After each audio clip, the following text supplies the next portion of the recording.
Shalom, Assalamualaikum warahmatullahi wabarakatuh. Perkenalkan, nama saya Kalista Tambunan dengan NIM 22704093. Saya mahasiswa dari Universitas Negeri Manado, Prodi Ilmu Kesehatan Masyarakat. Di sini saya akan membahas tentang epidemiologi. Menurut para ahli John M. Lutz, epidemiologi adalah ilmu tentang distribusi dan determinan keadaan dan peristiwa yang terkait kesehatan pada populasi tertentu dan penerapan ilmu itu untuk mengendalikan masalah kesehatan. Menurut Max Mahon tahun 1970, epidemiologi adalah studi tentang distribusi dan determinan dari frekuensi penyakit pada manusia.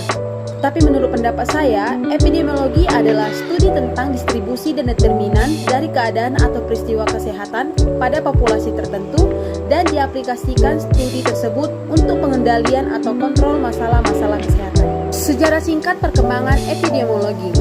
Menurut asal katanya, epidemiologi terdiri kata epi atau pada, demos penduduk atau rakyat, logos ilmu. Definisi ini merupakan definisi yang sangat luas serta dapat diterapkan pada keadaan apapun yang terjadi pada penduduk.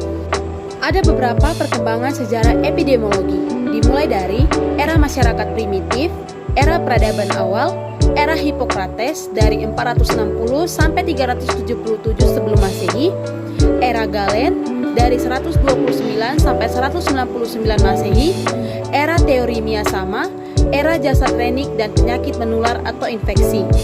Variabel epidemiologi. Variabel epidemiologi, ilmu yang mempelajari pola kesehatan, penyakit dan faktor di dalam suatu penelitian dengan membandingkan kelompok-kelompok menurut waktu, tempat, dan orang. Variabel epidemiologi memiliki 3 karakteristik tersebut, yaitu waktu, tempat, dan orang. Orang adalah karakteristik atribut dari anggota populasi. Tempat adalah karakteristik lokal di mana orang hidup, bekerja, dan berkunjung.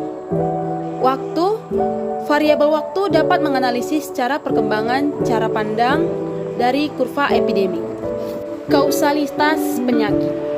Secara umum, penyakit dapat digolongkan menjadi penyakit kausal dan penyakit simptomatis.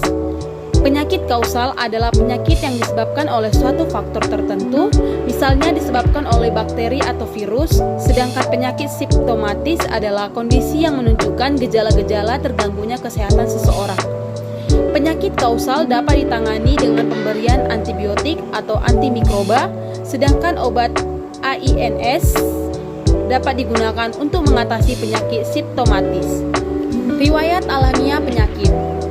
Riwayat alamiah penyakit atau natural history of disease adalah gambaran tentang perjalanan waktu dan perkembangan penyakit pada individu, dimulai sejak terjadinya paparan dengan agen kausal hingga terjadinya akibat penyakit, seperti kesembuhan atau kematian, tanpa terinterupsi oleh suatu intervensi preventif maupun terapeutik, sehingga penyakit terjadi secara natural.